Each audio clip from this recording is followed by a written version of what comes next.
Okay.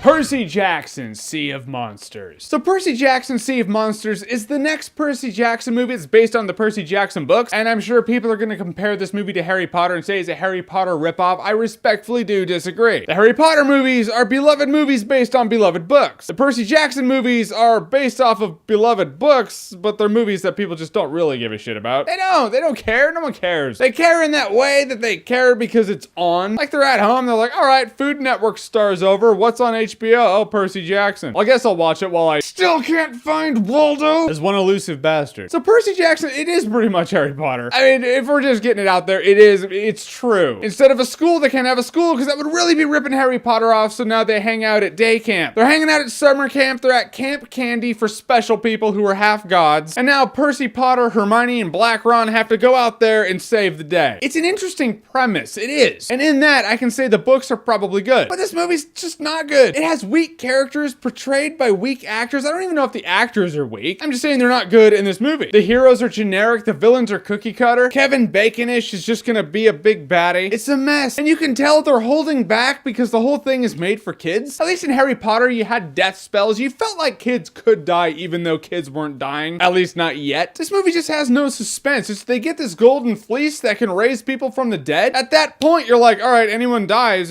they can get brought back to life. There's no suspense there. Percy Jackson has this pen that he clicks and turns into a sword. That's awesome. That's great. And when he's going up against dudes, what does he do? Starts hitting them with the handle of it because, my God, it's a kid's movie. You can't slaughter people and cut them down, which is kind of like Leonardo in Ninja Turtles. He has his swords, and in the movies, he can't just like slash a foot soldier down the middle. Knowing it's a disgruntled teenager, that would just be bad, I guess. Although that would be awesome to see. But at least Leonardo, if he's not going to slaughter people with his sword, he'll do some hurricane kick. He still has his ninjutsu. Percy Jackson doesn't know how to fight. He doesn't do shit. All he has is his sword that he hits people with the butt of, which is pretty much the least effective way to use that sword. So it's like, oh yeah, good job, kid. What are you, handicapping yourself on purpose? Now you're just dumb. I do like how they mix lore into our world. I like seeing that kind of stuff. It's really creative. But again, I feel like that's a concept that's in the book, so I give the books credit for that. This movie just takes the concepts from the books and just doesn't make it. I haven't read the Percy Jackson books. I don't know. They could be a piece of shit. But I just feel like they're better than this movie. There's not much to say about Percy Jackson. Honestly, there really is not. The trials that people are going through, you're like, all right, you're gonna do this, and of course you're gonna end up bonding. All right, that's pretty cliche. Of course you're gonna get this idea, and you're gonna show her that you're actually a warrior. All right, yeah, that's pretty cliche. Everything that happens in this movie is the most uninspired and lazy way to go about it. If that Harry Potter was too polished in every way, shape, and form, don't worry, you got Percy Jackson here for you. Because of the generic entertainment factor for kids, and the fact that I like Greek mythology, and they do incorporate that into our modern world well enough for kids, I'm not gonna dog shit this movie up. I want to, but I'm just not going to. I will say you're not gonna remember this movie in T-minus a few hours. Yep, already forgot. Coolest part is with the Cyclops. One scene in the movie is the coolest part of the movie, but it's kind of like having a herpes outbreak, and you're like, well, that one day didn't hurt as much as the other days. Doesn't make it good. All right, so generic fantasy movies that try to be Harry Potter that just fail miserably at it. Something that you can tell is trying to fill the Harry Potter void and just isn't quite hitting it. Whatever it is, comment below, let me know. And as always, if you like what you've seen here and you want to see more, click right here to see more.